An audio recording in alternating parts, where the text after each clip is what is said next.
Hello, my name is Dr. George Mochocki, and welcome to the advertising series. This session we'll be doing today will be called Chapter 5 or Series 5 or Lecture 5. You're either taking me in an online class, a face-to-face class, or one of my workshops. So you already have the concept maps in front of you. Remember, utilize my concept maps. If you only have the first plus, that means there's more information out there. So I will give you to the second tier where you could add on, because the more, as you learn with advertising, the more senses you utilize. You hear me, you see the visual, and you're able to write. And if there's some music or anything else, all those help in your cognitive learning process to move it from short-term memory to long-term memory. So let's get into what do you call it, marketing. I'm going to go real quickly over the marketing aspect because remember, this is an advertising class looking at the integrated marketing campaign, and advertising is the communication medium for marketing. But so I'll just give you a general quick overview. So let's go with the chapter objectives are going to be. So we're going to move this up here a little. We got a larger one. Okay, so my objectives are we're going to define what marketing is, and that's and I'll go through that. This one's going to be about an hour long because we're now getting into the heart of advertising. Relate customer needs and product utility. We've had that in economics. If you have any further courses looking at economics utility, it was an economic form. What do you call it? Concept, and why consumers behave is important to integrated marketing communication strategy. Okay, outlines psychological processes in human behavior, because we talk about consumer behavior. Identify key participants in the marketing process. I'm going to go over this real lightly. You already I had a whole full series on marketing, just marketing at itself. Describe the motives behind consumer purchases. I also teach a course that's on consumer behavior. It's very focused on this. Remember, this is just a generalized one aspect of the advertising. So when you're doing it, when you're in advertising, either advertising is going to be your field of study, or you're taking or looking at this as a small business owner or a manager that wants to promote his department or her department or their process or their business. So it's still you had the basic foundations where you could do it yourself. We talked about local and global. Mostly the local agencies are to retail merchandise. If I'm a small business, I may not be able to afford the cost of of an ad agency, or I go for a smaller one, which is just as effective. They may not have all the bells and whistles as the larger ad agencies, but they still are affordable and they still meet your needs here where you are at this time. As you get larger, you'll be able to get the larger ones as you expand, and hopefully your ad agency will expand with you, or the skills you have now. You may not need the ad agencies, or even if you do hire the ad agencies, you'll be able to, for lack of better words, monitor them better. Okay, discuss interpersonal influence on consumer behavior and explain non-personal influences on consumer behavior.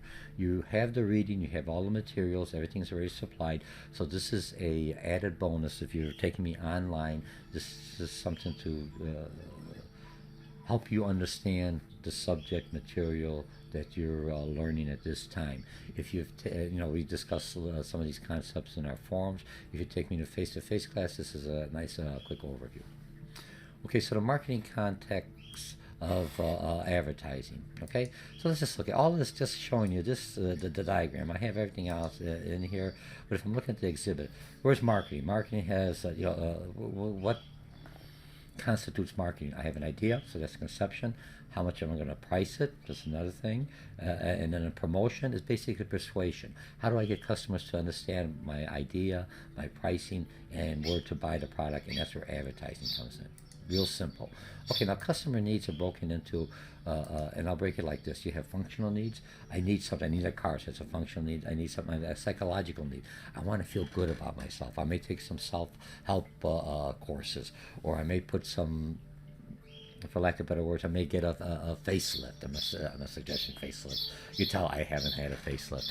But those are after, so it takes care of a functional need, but psychologically I feel better. I get a new suit, functional needs, I needed clothing, but now I feel better. So that will come into what we in economics a utility. I find some need and I'm willing to pay for that need or services. Okay. Now the goal of marketing and advertising, and I'll go to the exhibit, is I want to have my product. In this case, let's look at the smartphone. The perception that it is better than my competitors. And so I have an ad, I have some kind of a communication, and I exchange that information to me, the customer, and then I take that information and I says, okay, if I utilize this and this, I will find satisfaction. And all that happens through the advertising and through the, and advertising is not only the print, it's, through the media, through the internet, everything else where the individual sees my ads, where I'm communicating with them either directly, and that's what the internet does, or indirectly through ads and promotions or through the newspapers, one-way communication. Okay? So that takes care of the goal of marketing and advertising. I just close these off. And now we're going to go to different types of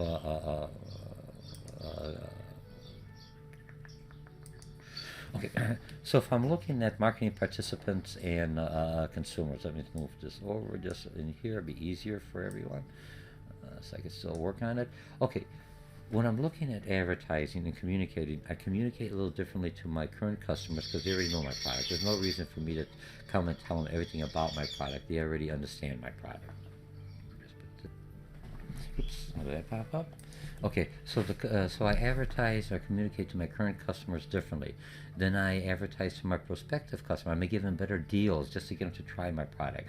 And then I also have to be aware of the center of influences. Who are their peer pressures? Where did they get the information? Who did they look up to for guidance or information? Or who do I want to aspire to be? And then I look at the whole total market, and I try to find that one little aspect, a niche that could really zero in and grow on it. Remember, I start off look at it as a seed, and this is what kind of good. I start off here, my target, and I kind of want to always expand as a seed. I plant it, and it grows, gets bigger, takes more area, but it takes. When I first started, I had to put the fertilizer, everything else. As the plant or trees growing, it takes less maintenance than I do from the beginning. I can make sure it doesn't fall over, the wind, the rabbits or birds don't eat it, and then the seeds. And then as it gets bigger, all I had to do is water it, maybe prune it. So the current customers, I advertise a little differently, but I don't want to lose them. My new customers, I want to bring them in, and then and how do I bring them in? I find out.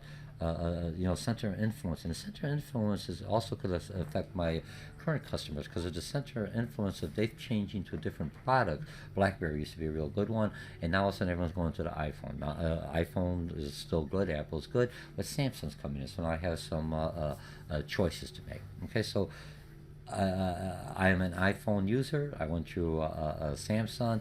I'm an HTC. I tried different products to help me find my needs. So remember, you have to be able to look at this influence, and then who's the whole target market, the total market, and what percentage of the market do I want to capture. I may not be able to capture all of them because some people may not like iPhones for whatever reason. Some people may like Samsung. A lot of and I'm not trying to be stereotyping, but Samsung is a Korean base, so people first generation from Korea usually will. If I look at a lot of Koreans, they have the iPhones, but a lot of them also have the Samsung because they look at it. This is a national brand. It's an identity from South Korea that we also could make as good of a product as the Americans, even though most of the stuff is made over in Asia and either Korea or South Korea or in China or India. Okay, now different types of market types. I'm going to go real quick, and I'll use this. You have your consumer. That's I do a lot of mass marketing. You get business T to business. Remember, I'm always used to business with a with the numeral 2 to business, but you see business T to business coming out there. At first, when I saw it, I thought it was BLT, but it plays with words, and that's what advertising does. And then have government. So if I look at government, and under government, you have institutional, large companies. You advertise a little bit different. Government, I advertise a little different because I can't give them any rebates or anything else. So I have to look at it. My ads are to specific buying centers for both of these. And then I have what it is. It's going to be a local ad. It could be a regional, a national ad, depending, and transnational, different parts within the nation, or global. It's a universal campaign that everyone hears. And Coca-Cola, Coke is a real good one on that. When you see them singing, whatever, in China or India, they in their language, but it has the same theme, and it's just some of the words that are adjusted to that. Okay. We turn that off.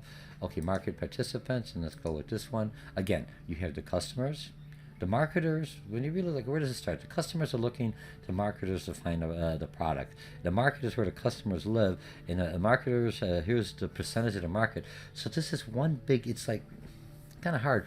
What came first, the egg or the chicken? So when I'm looking at a customer has to fill a need, so he's going on the internet, and marketers are looking to say, hey, we have a need, we have a product that can fill the need, and here's the market that could do it. So when you really look at this, they're also interchangeable back and forth. You have to be very cognitive of all the process, how the process works, how they're communicating back to me.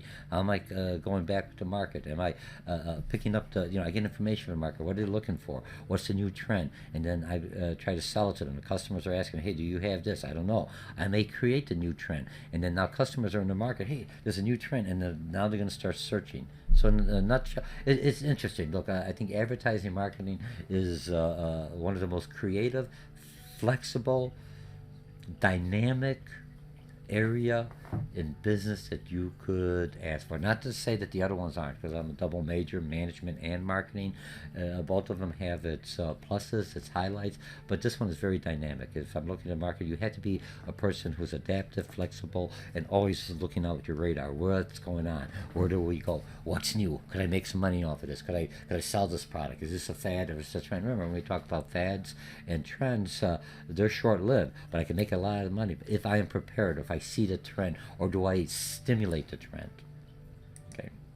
And sometimes the trend comes in just indirectly. A movie had something in there, and somebody had a pair of sunglasses. Now everyone loves the movie, loves the actors, and want to emulate him or her, so they want that. So all of a sudden it becomes popular where I had no control, but I just piggyback on that.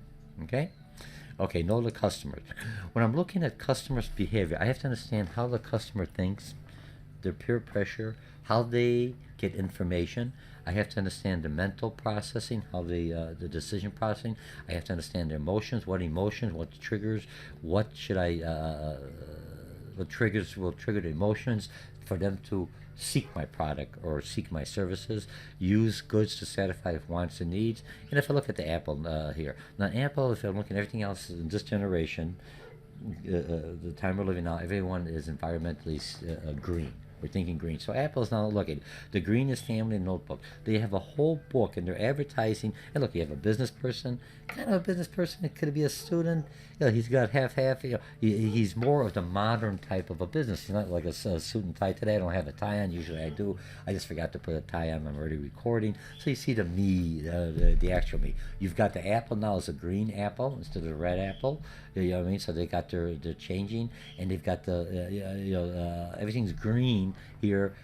When I first looked at that, I already know it's environmentally. Nothing about it. You see how the ad is very powerful. It works on it. I love Apple, and now that I know all the parts are recyclable, reusable. They're not going to waste. But you have to understand that that customer. Now you have another customer base may want to be environmentally, but the price. They're looking at the price. I want the best price. I don't care if it's environment. I don't care what it does. I want to satisfy my need. So the different markets, different things. But you have to be. Advertising will give you a general. Remember, we talked earlier about brand, creating a strong brand, and I adjust that. And if I look at FedEx, or if I look at waste management, now we're the recycling company of the world. and they're basically a garbage collector. But now, did you see how they changed the brand? The trucks are green. FedEx has instead of a blue, I think they have like a green truck now. FedEx is in green, so now that means those green trucks are run by propane or gas or environmentally safe, other than gasoline, reduces the emission. So all those ads are put indirectly to the customer. When you look at the customer perception, they see the trucks, and now they see a different thing. Oh, I never knew that. And it says we're powered by natural gas or whatever. Even though I used to work for ComEd, nothing wrong with that. Okay. The customer decision process, and this one I'm going to go with the. This one has a lot in here, but the decision process we already covered before. I got to know I have a problem. How do I solve it? How do I resolve it? Cognitive distance, and interpersonal influences of my family, my society, the culture. Has an influence in how I dress. Has an influence on how I buy. So I have to understand those influences if I want to do some changes, but I use those influences as my baseline, as my anchor, and I build on that, and I'm trying to, just change it just a little bit. And the non-personal influences is time, place, and environment. Where do I see the information at? Okay, so that's a cure of that. I'm just trying to move through all this real quickly. Okay, so now if I look at the consumer process, and I'm going to have this in here. Now, how does the consumer perception? Now, let me just bring this in here. I'm going to make this just a little bit bigger for you so you can see this online. I'll slide this over. I like the graph. Okay, so you have physical data, and that's basically your ads or your commercials. If I look at my commercials and my ad, my promotions, my news media, my products, my stores, price tags, conversations, people talking about the product, those are all physical stimuli. My psychological senses or screens, my sensory, is my sight, my hearing, my touch, my smell. Sometimes if you go to a restaurant, buy a bakery, they always have the fan, they could exhaust it up in the, you could have the fan, when you're cooking, have the fumes exhaust out to the roof. They had the fans located there, kind of blowing. So I'm going, oh man, I smell a donut. I smell a hot dog or whatever. You smell those aromas, brings you in, And then if I could touch a product, I could feel it. If I touch a product, it looks, it looks pretty good. On the picture, I could look at it, but when I pick it up, when I pick up the Samsung, I try to compare it to the Apple. And the Apple's a little heavier, which is good, and it looks sturdy. When I picked up the Samsung, it looked like it, but it looked a little flimsy. It's just because it's more plastic. And their whole thing was making it so it's a lot more comfortable for ladies, easier to hold. But from a man, when I'm looking at, man, this looks like chintzy, it'll break. Irrelevant, but once I get the senses and I can see what to do, I can see what the picture that affects me. Remember, from a marketing and advertising, how do I do it? When you look at some ads and you open up in the Sunday paper and they got perfume, I can see the perfume. They look like a high-end perfume because the way they're dressed, and the ads, real nice color, it's shiny, not just a regular newspaper. But what did they do? They open up and I got a real smell of the perfume. That now I get all senses. Now I want to buy the product or try it. Okay, psychological senses, personality, my personality, what I wear. I would never wear a cowboy hat, even though, once in a while, but not a tall hat. I wouldn't wear certain clothes because I don't feel it's not my personality. Because what I wear reflects my personality. What I drive reflects my personality, my self-concept, my attitudes, my beliefs, my habit. My beliefs, if my beliefs is that I am very conservative or religious, I wouldn't wear a miniskirt. Well, I'm not going to wear a miniskirt, but I wouldn't wear something that is provocative, for lack of a better word, because it's against my religion. What are my habits? How do I buy? Even though I may like it, that doesn't fit into how I buy my product, so I have to go out of my way. How do I change my habit to incorporate this into your product or your service through the advertising to show me here's how people change, here's how you could utilize that. Info commercials work well on that because I could see somebody utilizing it. Looks like someone like me, my age or whatever, baby boomers or millennials or what do you call it, Generation Y, everything else, and see how they utilize it. Now the cognitive awareness is, am I aware that I need something? Am I not aware? And I always get a kick, and I always use that in some of my face-to-face classes. I says e-harmony. I was very happy being single until I started showing. Are you lonely? Do you have no one? Are you all by yourself? Or So they have different sites out there and I just the only reason eHarmony was the last one I saw on TV just popped. I know there's other sites on there to find a match make or whatever. There's other sites out there, but that's the first one in my mind. So I never knew.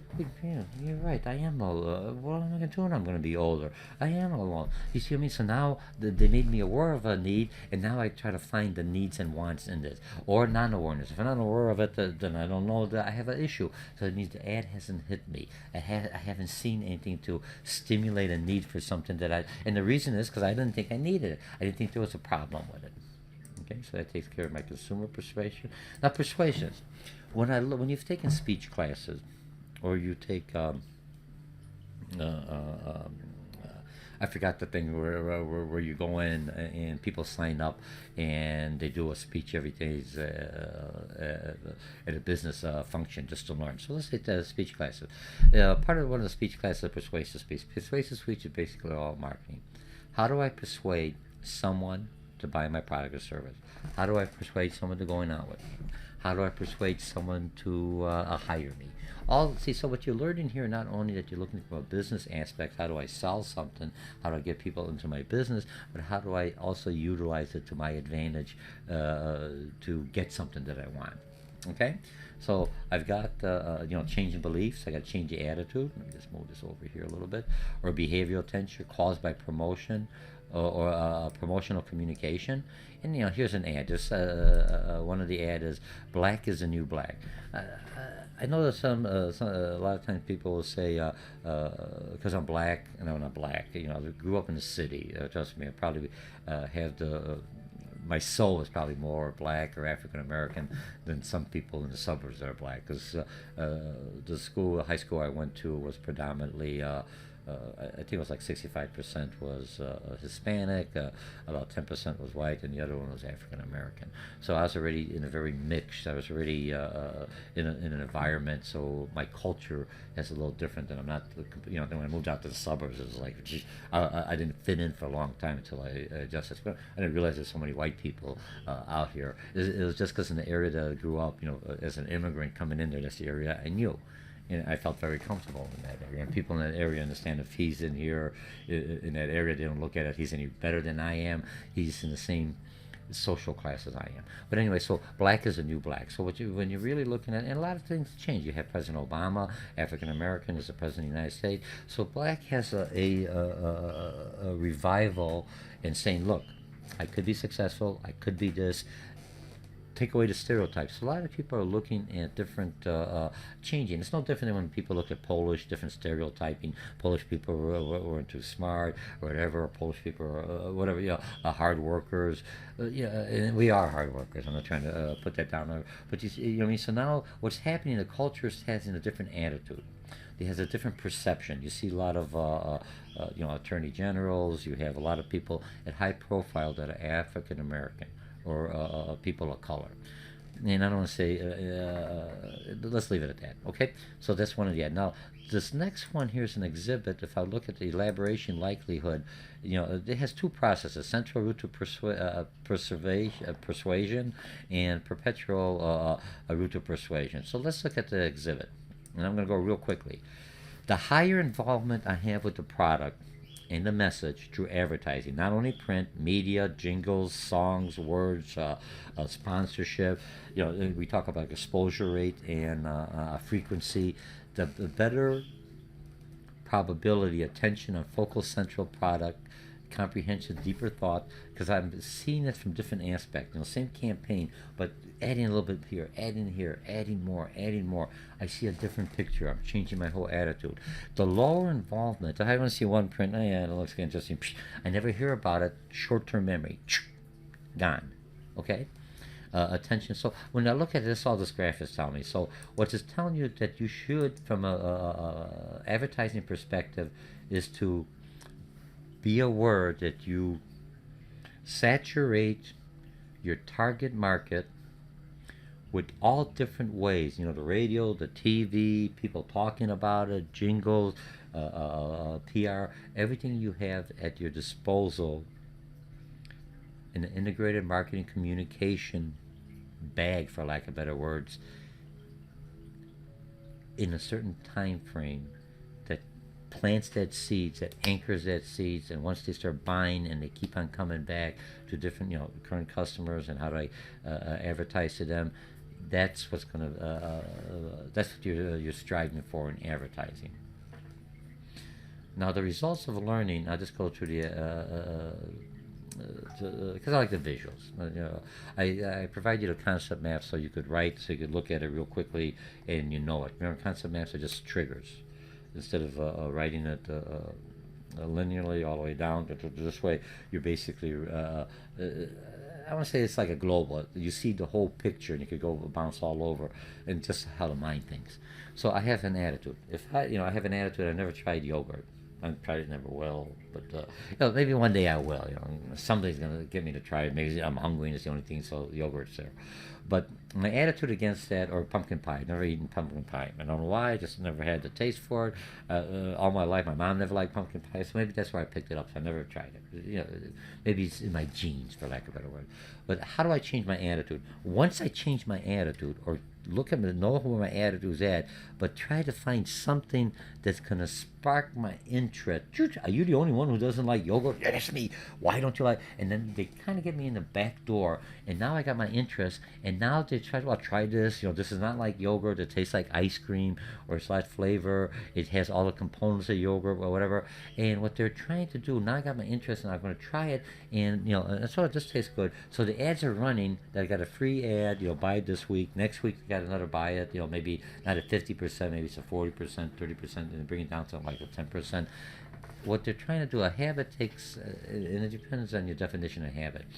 But my basic definition of habit, if you're doing something over 30 days continually, you'll pick up a habit. To break a habit, again, so this says you got to stop it for 30 days, usually longer, depending on if there's any kind of, like smoking.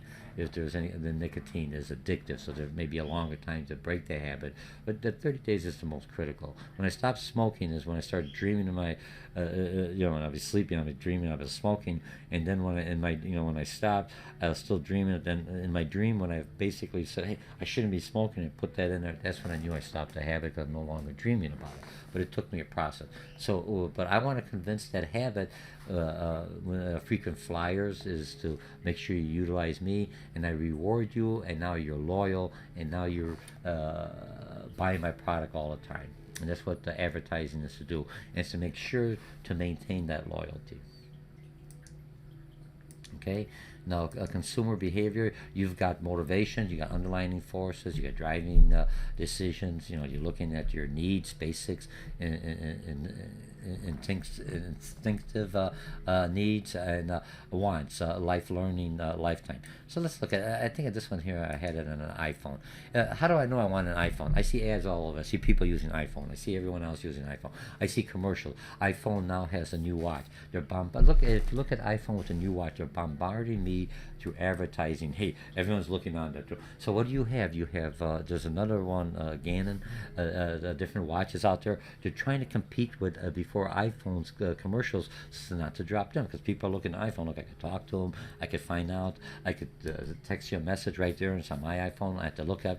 I could be casual. I don't have to look up. I could just go, that's George. Well, how you doing? I could put it on. I could do stuff with it. So how do they know if they're bombarding me with the iPhone? The same way they did with the tablet. After a while, they're going to get me to be loyal. At least I got the interest. I'm looking at it. I'm going to look at someone's wearing them. I see some people wearing them. I already see my innovators coming to work. I look at some people. I say, man, it's expensive. They got that iPhone. They put it's like someone just gets a new tattoo. You can tell it's a new tattoo. It's still red, and they're, how you got that? Or someone's got their wedding ring. Oh, how you doing, George? Oh, by the way, yeah, and they never talk with their hands. All of a sudden, they got their ring. Oh, did you get engaged? They're utilizing the same concepts and everything you're doing now. Remember, you already know all this stuff. We're just now bringing it up. How do I make some money off it? How do I use this to improve my business, to improve myself, or to improve my process or my service, or whatever I'm selling, whatever I'm moving, to bring more customers in, to help my sustainability. Okay. Let me just close this. I don't know what's happening. Oh, went off here. Okay, now let's look at Maslow. If I look at Maslow's, I'm going to go to the exhibit. I've got everything all written on here. Maslow's, if you look at Maslow's, you have we've all had Maslow's. We had it in management and salesman and supervision. Maslow is in there. Now, Maslow, when I look at his hierarchy needs, goes from I need my basic needs physiological and work all the way up. I'm not going to go to Maslow. I want to just show you now, just with this exhibit, how we utilize Maslow's needs, and I assume you know Maslow. If not, you can look it up online or look at some of the other courses you've taken, and put that to a need. Maslow has his needs theory. That's what it is. I need something before I can motivate someone. He's looking at motivation. So Maslow is there. And then, so how do I do my product and how do I do the advertising? So this exhibit is very clear. Not clear, but it works out pretty good. So here's what we have. You have self-actualization. Okay, let's start with the bottom. That's how we learned the pyramid. Remember the pyramid? And go slower till I get to the top. Some people are only at this one level, never go up. So you have to know where your customers are, what their attitudes, where they're at, the social standing. So if I'm my basic needs, breakfast cereals. Everyone needs breakfast cereals. Natural source of energy. So remember, there's a lot of stuff that will satisfy my hunger, but now I'm a breakfast cereal. I'm not just junk food breakfast cereal. I'm naturally a source of energy, or I'm good for fiber. It's good for your digestive system. Now safety needs, tires. If I look at the wintertime, just our tires are stronger, are better, bounce off of road hazards. Remember, here's again Maslow, social need, interaction, independent. Show that you care. So you're giving her something socially, so they can show to other people that you within her or an environment outside, just like with the diamond ring. Esteem. When I look at my esteem, it's glory. I'm really, I'm at the top of my game. Well, not. I'm pretty close at the top of my game. I drive a luxury car. I have high suits. I have diamond. I have a Rolex. It's be in control of the road. All right. And the self-accusation is golf lessons. When you get at that point, you see all the players, football, everything else, trying to hit the little ball, frustrating like all heck. But this out there, so realize your full potential. If I was looking at some ads on golf, if I look at the golf balls or the golf clubs are bigger, they may not be approved for the if you're playing professionally. A golf professional association doesn't approve it. But I'm not a professional. I'm just out there to have a good time. I feel embarrassed going out there with the first tee. I play well, but when everyone's looking at me, the first tee, I hit the ball, I go beep, beep, beep, and a little elderly lady in front of me smacks that thing, or a 12-year-old. Oh my God, I look like because everyone's watching. Once I'm with my team, no one cares. It's just that first thing. So I could have that big driver. Doesn't make it itself. I want a driver that has a remote control. What I would think going forward, and it's a good ad, in my golf balls have a GPS so I can at least find them. I got them recorded. Where did it go? Especially when it's a bush. You went under, have one that'll float back up or come back up, buoyant. Technology's there, and control it to go right into the hole. I don't know how far. That's not too far away. Trust me, that's not too far away. Okay? So this is how we utilize Maslow. And now consumer motivation. Again, let me just go with the exhibit because I like the exhibit. If I look at the Rostri's and Piercy's fundamental motives, remember, I like the pictures, but I want to make sure that when you're doing it and when I have the concept maps on there, I've given you different. So if I go in here, my concept maps, you basically have the same information here. On the concept maps, because you may not be able to put the pictures, but if I utilize this in the presentation like I'm doing here, it's easier. So negative motives, problems, remove. There's two things of the ads for what motivates me. I got some issues, some negative things that are bothering me I want to get rid of, and then I got some other ones that have some positive bonuses. And sometimes the positives may be able to take care of the negative, vice versa. I have a problem I need to be removed. That's how my ad will be targeting me. If you look at the diet ads, are you overweight, you can't do this, they know you have a problem, you just don't know how to control it, and that's how they come up with, here's our product will for lack of better words will be an extra bonus. Problem avoidance and incomplete satisfaction, mixed approach between these two, and normal depletion. Okay, and then sensory gratification. We all want to feel good about ourselves. We like to pamper ourselves, for lack of better words. Intellectual stimulation or mastery, and social approval. So that's basically what motivates a consumer. Now, if I'm looking at influences on behavior, let's look at the what makes me. The time the ad comes in, the place of the sale influences my behavior, and the environment I'm in. If I'm looking at and I look at a bar, or a bar that serves food. I would say a bar. Let's say I'm going to a nice nightclub. They got food in one thing, and they got a bar there also. Okay, so in the nightclub, I sit down. If you notice, the atmosphere is quiet. The food prices are there. They may not have no prices. You're already at high end. If you have to ask for the prices, you don't belong here. That's their attitude. I like to still know the prices. A lot of rich people want to know the prices. They don't really care. If you're not here, tell me what's going to cost me. That's how they keep their money. But it's the attitude. You're in here. You're supposed to be more sophisticated, higher end. You're not supposed to worry about the cost. Okay. But so I sit there. You see, the music is quiet because you're there sitting. You're relaxing. You're with your loved ones or your business adventure or whatever. You're doing something else. Now you take that same setting and you go out and you go to where they call the bar area. The bar area is a little different. Dimmer lighting, more music. They got potato chips or peanuts for you drinking. It's a different beat. You see a lot of people drinking. And you're looking at people around. They're all active, moving around. So you're not just sipping. You're drinking. You're looking. You're trying to do. What are you going to do? The environment makes me buy more. Where here it calms me down more. You know what I mean? So I'm looking at the time and the place, because you go to the same nightclub during the time for a luncheon thing. It's real quick and in and out. You go to a restaurant, it's quick and out. The nighttime is more slower pace. So all that has a different effect. Then lunchtime, I'm only there for half an hour. I'm not going to spend a lot of money. I want in and out. I don't got lunchtime. I don't have a 7-course deal. Give me what you have on your special. Let me get out of here and eat, but give me a good quality meal. So you see how all that happens. So now let's look at the Army ad. The Army ad, basically U.S. Army ad, focused on Spanish-speaking audience. And like it or not, the culture is still very family-oriented. First generation, second generation of Hispanics or Spanish-speaking, not all, but generalizing here, are basically very family-oriented. So here's a mom. I'm very proud of you. Or it could be Italian mom, if I'm going to trying to foster Italian. I love you, son. It could be a Polish mom. We all love the mother, but they're mostly family, very oriented, okay? So you have that. That's the Army ad. Now you have the Red Cross ad. Red Cross is focused on presence during the earthquake disaster. You have the Red Cross. The Red Cross all over. They see an earthquake. They had people coming in here. And they're basically, their ads is saying, hey, we help people in need. When you're in need, we're there. In case of fires, you always have Red Cross to come in here. They give clothing and everything else. Donate to the Red Cross. So those are ads that influences, and you can have ads for nonprofit. You have a lot of ads. I was watching one where there was trying to do for clean water in Africa, and this one lady's whole passion was to her donations is to drill wells and actually have a well go deep enough so you don't have to do for the rivers and the dirt. Because remember, in some places you don't have the distribution of hygiene systems like we do, to toiletry and everything else, where they eat, drink, and everything else is the same river, for lack or same stream. But if you go deeper, you should have cleaner water, hopefully.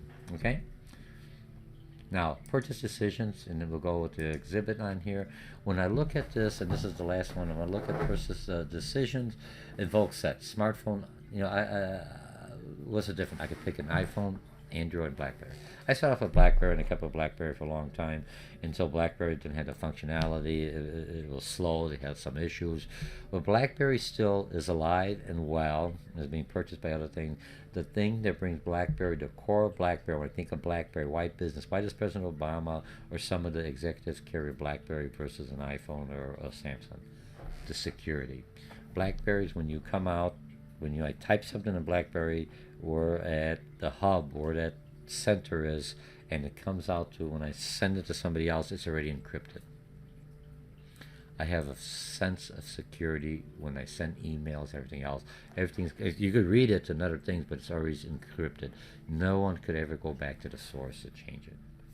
That's what makes BlackBerry. But then I look at, do I need that kind of encryption, or do I like to streamline? I like all the other functionality. So that's where the dilemma is. Now, BlackBerry may come around, or may be too late in the game because you already have Android phone. If I look at the iPhone, it's iPhone all by itself. Android is like a little computer, and if I look at Samsung's as an Android combined with this, ATC is an Android combined with this and this. So you have the thing. So that's what invokes me. That's my set. And now what I do when I buy something as a consumer, just adding, I'm looking at features, I'm looking at styles, I'm looking at costs, I'm looking at services, I'm looking at my peer influences. Everyone in business got a BlackBerry. I want to be in business, but I want to be like I'm with the in crowd, or what does my company promote? What are the people that I look up to promote? What's my sphere of influences? What's the general public? What's the advertising? All this is what's my attitude towards certain products versus, I'll never buy anything that's foreign, or everything is made, everything else. When the global economy, get over it. Okay, so remember the comparative advantage. If I make something better someplace else, why should I make it? I could make it, if I want to, but it may not be as good. If it's still less expensive than if I can make it, it still gives me the quality, meets my specification, I'll buy it. Okay, cognitive distance. The cognitive distance in advertising, when you look at advertising and what part of the process, as you go to enhance them, get them to buy it, you have to have some ads saying, we are the number one. You made a good choice. Because look at how many times I bought something because I was through a promotion. I said, wow, this is good. I want this. I got the good ad. After I did, I said, man, I didn't need that Big Mac again. Man, my stomach, it always upsets myself. I'm not saying that. I'm just making this up, guys. Don't get me, have McDonald's after me. I'm just saying, you see, sometimes you buy something, and I don't really need it. I bought it because I had one person in one of my classes, and he's a Jewish individual, and he said, I know these salespersons are always trying to get me to buy something. I'm very good. But he says every time he goes into a store in the U.S., he comes out, he talks to a person, looks around, and he always buys something. Then he gets home, why did I buy this? That guy talked me into it. He goes back, returns it, and he can't get over it because the ads, everything else to convince him to buy it. But once I get it and I look at it and I use it, this doesn't do what I want. If it sits in my drawer all the time, I have a lot of stuff that I bought on impulse, and maybe advertising sometimes is an impulse buying, for you to buy. I'm not. Let's be truthful. That's what my whole thing is. Persuasion. Come out with me for the one date, and then hopefully once you go out with me, you want to come back with me. That's the intent. But a lot of times, there may be a one-time deal, and so, geez, he sounded good on the phone. He sounded good on his posting. What a creep! All right, good. So remember, so those are features. So was it worth the money? So a lot of times they'll say, we're the number one. We've got the best quality. We're you get the most for your money by buying our product. So, value meals. This is what they're trying to do. Does the data plan work for me? Could I have found a better price? Now, we have that, and now I'm going to a conclusion. This wasn't too bad. If I really look, I think I'm probably, I want to say maybe a little less than half an hour. I'm trying to keep it down underneath an hour. Remember, you could always fast forward me or turn me, I don't want to say turn me off. If you never, the more you hear, and I talk fairly quickly, I try to slow down a little bit for students, but you could move me. You can move. What you try to do is all the different tiers that I have, and just write them in. So if you have this, don't cut and copy it. Just write it in, because remember, you try to utilize all the senses. So today we talked about, we're getting now into the meat of advertising going forward. Those of you who are taking me in any kind of a course, you'll be working on what we would call an advertising plan. So you're going to come up with a product or a service, I don't care what it is. You're going to tell me who your customers, your niches, that's everything else in marketing. And now you're going to tell me how you're going to advertise. This is just general information. So it makes sense that if I know who you're advertising, I know your business or product, now how I'm going to use the advertising communication to the customer. You have to understand the customer behavior. If I don't understand my customer, no matter how many ads I have, if I can't connect with him or her, or with a business or a government institution, it is an ineffective ad. In what market? Am I doing it globally? Am I doing it locally? Am I doing transnational? That means in like a western region of the United States, down the southern region of the United States, down to the Middle Eastern. Even though we're not everyone's not the same, but it has a general. The culture is kind of general, more acceptable, more tolerant, more risque in the Middle East, maybe than they are in the southern area. California is always a trendsetter of everything else when you look at that. So anything happens in California, but it doesn't necessarily go all over. Some parts of the country say, no, we don't accept that. We don't want that. You know what I mean? But so you have to understand that. So this is if I look at this, you do very well. Remember, you have to understand the consumer. Once you understand the consumer, that's why you have to identify him or her, or if it's the governmental account, different way to I advertise to them. and I try to get the emotions, the appeals. I try to communicate simple, but try to utilize all senses and all aspects of the advertising tools that are at my disposal to saturate my target audience, individual or organization, or purchasing buying center. And once they're saturated with it and they try it, and then I re-advertise and give them promotional, re-stimulate it, remind them how good the products are, remind them about our services, remind them how the qualities are. I hear it on the radio, I hear it in a jingle, I hear people talking about, hey, this is the best thing that ever happened. I don't believe this works so well. And all of a sudden it helps my cognitive dissonance. I did make the right decision, and then I'm loyal to that brand name. So what happens when you're loyal to the brand name is when that brand comes up with a new product, a new a service, I would always say, hey, they were always good before. I trust them.